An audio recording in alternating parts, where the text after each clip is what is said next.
ابو علی الحسن ابن الحسن ابن الحسم یورپ میں الحزن کے نام سے مشہور ہے۔ فاطمی دور کا سب سے بڑا مصری مسلمان سائنسدان، ماہر فلکیات، ریاضی دان اور طبیب ابن الحسم 1 جولائی 965 کو بصرہ یعنی عراق میں پیدا ہوا۔ اس نے علوم طب، فلسفہ، ریاضی میں کمال حاصل کیا۔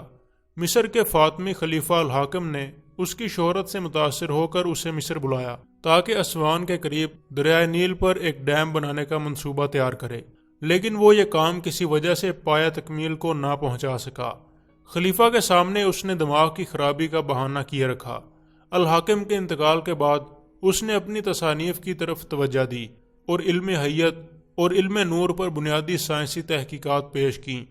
علم نوریات میں اس کی شہرہ آفاق تصنیف لاطینی زبان میں ترجمے کے بعد ابھی تک موجود ہے۔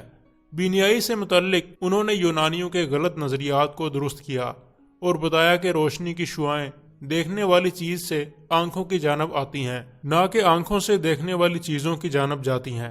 اس لحاظ سے اسے بطلیموس ثانی بھی کہا جاتا ہے۔ ابن الحسم کی بہت سی تصانیف تھی جن کی تعداد 200 کے لگ بھگ بتائی جاتی ہے۔ ان میں سے المناظر سب سے زیادہ مشہور ہے۔ کتاب المناظر نے زمانہ وسطیٰ کے تمام سائنسدانوں اور مصنفین کو کافی متاثر کیا۔ اس نے روشنی کی حقیقت پر سب سے پہلے صحیح خطوط پر کام کیا، مثلا یہ کہ چیزیں اس لیے نظر آتی ہیں کہ ان کا عکس آنکھوں کے پردے شبکیہ پر پڑتا ہے۔ روشنی جس زاویے سے آ رہی ہو کسی آئینے سے ٹکرا کر دوسری طرف اسی زاویے پر منعکس ہو جاتی ہے۔ اس کے نزدیک شفق کی ابتدا اور انتہا اس وقت ہوتی ہے جب سورج افق سے 19 درجے نیچے ہو۔ نیز اس نے سورج گرہن کی صحیح توجیہ کی اور عدسے کی قوت پر تحقیقات کی۔ روشنی کے متعلق ابن الحسم نے جو نظریات پیش کیے کم و بیش آج بھی صحیح مانے جاتے ہیں۔ اس کا یہ کہنا کہ روشنی ایک طرح کی توانائی ہے آج بھی درست نظریہ ہے۔ نیز وہ اشیاء جن پر روشنی پڑتی ہے 3 طرح کی ہوتی ہیں: نمبر 1 شفاف، نمبر 2 غیر شفاف اور نمبر 3 نیم شفاف۔ ابن الحسم کی دوسری اہم تصانیف النور، منظر شفق اور میزان الحکمت ہیں۔ ابن الحسم نے اپنی کتاب میزان حکمہ میں کرۂ باد کی کثافت سے بحث کی ہے۔ انہوں نے تجربات سے ثابت کیا کہ جسم کا وزن کرۂ باد کی کثافت کی زیادتی سے گھٹتا رہتا ہے۔ مرکز کشش کے مسائل پر بھی روشنی ڈالی۔ انہوں نے کشش کو ایک قوت تسلیم کیا ہے۔ وہ علم کشش کے اس نظریے کے پیش رو تھے جسے بعد میں نیوٹن نے پیش کیا۔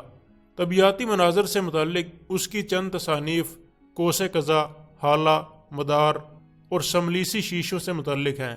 ابن الحسم نے سایہ اور گرہن کے بارے میں بھی چند کتابیں تصنیف کی تھیں جو ریاضی کے اعداد و شمار پر مبنی ہیں۔ کائنات کی حیت کے بارے میں اس کی تصانیف کا ترجمہ بھی لاطینی زبان میں ہوا۔ عقلیات اور ارتقاء انسانی کے متعلق اسی کے خیال کو برسوں بعد ڈارون اور دوسرے جدید سائنسدانوں نے بڑی کامیابی کے ساتھ پیش کیا۔ ان میں اس نے روشنی کی ماہیت، خلا کے وجود اور نظریہ کشش ثقل پر بحث کی ہے۔ اس کا کہنا ہے کہ ہوا زمین سے 10 میل کی بلندی تک موجود ہے اور اشیاء کا وزن لطیف اور کثیف فضاؤں میں گھٹتا بڑھتا رہتا ہے۔ اپنے وقت کے اس عظیم سائنسدان نے 6 مارچ 1940 کو قاہرہ مصر میں وفات پائی۔